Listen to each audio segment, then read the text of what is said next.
Houthi विद्रोहियों की दुनिया में चर्चा क्यों हो रही है? हूती विद्रोही पश्चिम देश से नफरत क्यों करते हैं?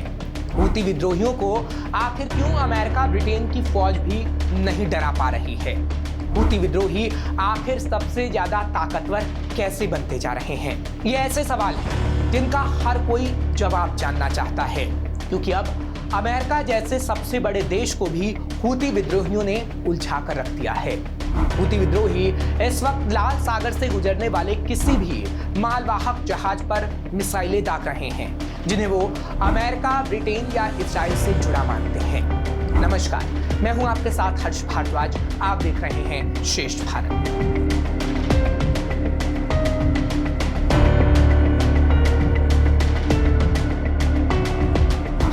खबर भी आई कि अमेरिका और ब्रिटेन की सेना ने साथ मिलकर शनिवार 3 फरवरी देर रात यमन पर हमला कर दिया।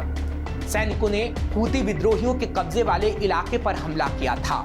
हमले 36 ठिकानों पर किए गए थे। इनमें हथियार रखने की जगह मिसाइल, एयर डिफेंस सिस्टम और रडार से जुड़े साइट्स शामिल हैं। अब ऐसे में सवाल उठता है कि क्या America, Britain, Australia, Bahrain, Canada और हॉलैंड की अंतर्राष्ट्रीय टास्क फोर्स हूती विद्रोहियों का सामना कर पाएगी, क्योंकि वो दिन पर दिन सबसे ताकतवर होते जा रहे हैं, जिसकी कल्पना भी नहीं की जा सकती। इस सवाल का जवाब आगे हम आपको जरूर देंगे, लेकिन सबसे पहले आपको समझना होगा कि आखिर ये हूती विद्रोही कौन हैं। बात 1980 के दशक की है।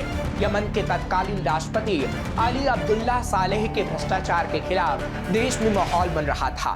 तभी वहां के आदिवासी समुदाय ने एक संगठन खड़ा किया, जो राष्ट्रपति के खिलाफ एकजुट हुआ। इसके संस्थापक थे शिया जैदी समुदाय के हुसैन अल हूती।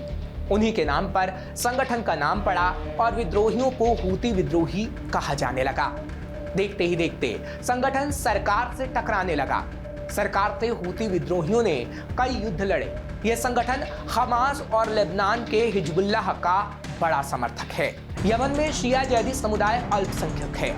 इसके बावजूद हूती विद्रोही 2014 में वहां राजनीतिक रूप से काफी मजबूत हो गए और 2015 में तो सादा प्रांत और राजधानी सना पर कब्जा भी कर लिया था। राजधानी पर कब्जे के बाद वहां के तत्कालीन राष्ट्रपति और अली अब्दुल्ला सालेह के उत्तराधिकारी अब्दुर्रऊफ मंसूर हादी विदेश भाग गए। इस पर पड़ोसी देश सऊदी अरब ने अपनी सेना भेजकर विद्रोहियों को भगा दिया। इसमें यूएई और बहरीन ने भी सऊदी अरब का साथ दिया था। हूती संगठन के लोग इस बात से गुस्से में थे। नतीजा ये हुआ कि संगठन के लड़ाकों ने साल 2017 में अली अब्दुल्ला सालेह की हत्या कर दी और यमन की ज्यादातर आबादी पर अपना नियंत्रण कर लिया, क्योंकि इनके इलाके की जनता भी इनका साथ देती है। वहां इन्हें विद्रोही नहीं माना जाता, ये आमजन के हमदर्द माने जाते हैं। अब क्योंकि हूती विद्रोही सऊदी अरब के निशाने पर रहते हैं और ईरान भी सऊदी अरब को अपना दुश्मन मानता है, इसलिए दुश्मन का दुश्मन दोस्त वाली कहावत को यहाँ सही कहा जा सकता है। क्योंकि ईरान लगातार हूती विद्रोहियों का समर्थन करता आ रहा है, उसी के जरिए हूती विद्रोहियों को ताकत मिलती है। अमेरिका और सऊदी अरब के दावों की माने तो ईरान ही इन विद्रोहियों को हथियार मुहैया कराता है। इन दोनों देशों का तो यहाँ तक दावा है कि ईरान ने विद्रोहियों को बैलिस्टिक मिसाइलों तक मुहैया करवाई हैं, जिनसे 2017 में सऊदी अरब की राजधानी रियाद पर हमला भी किया गया था। वहीं सऊदी अरब का ये भी कहना है कि ईरान ने हूती विद्रोहियों को क्रूज मिसाइलें और ड्रोन भी दिए हैं, जिनसे सऊदी अरब के तेल कारखानों को 2019 में निशाना बनाया गया था। हालांकि ईरान ने ऐसे आरोपों को कभी भी स्वीकार नहीं किया। अपनी शक्तियों के दम पर हूती विद्रोही लाल सागर के बड़े तटीय क्षेत्र को नियंत्रित करते हैं।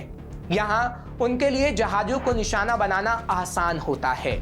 अब क्योंकि दुनिया भर के तेल व्यापार का 12% हिस्सा लाल सागर के जरिए ही आता जाता है, इसलिए हूती विद्रोही कच्चे तेल के जहाजों को निशाना बनाते हैं। इसके जरिए हूती विद्रोही पूरी दुनिया और खासकर सऊदी अरब पर दबाव बनाना चाहते हैं, क्योंकि यमन की सरकार वहीं से चलती है।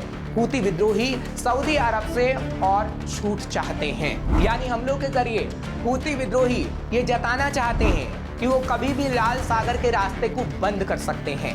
ऐसा करने से तेल के कारोबार में रुकावट आएगी और दुनिया भर में तेल के दाम बढ़ जाएंगे, जिसके कारण सऊदी अरब पर और दबाव आएगा। वहीं इजराइल के जहाजों को इसलिए निशाना हूती विद्रोही बनाते हैं क्योंकि हूती खुद को हमास का समर्थक बताते हैं। ऐसे में इजराइल और हमास के बीच जारी जंग के दौरान वो अपनी दोस्ती भी दर्शाना चाहता है।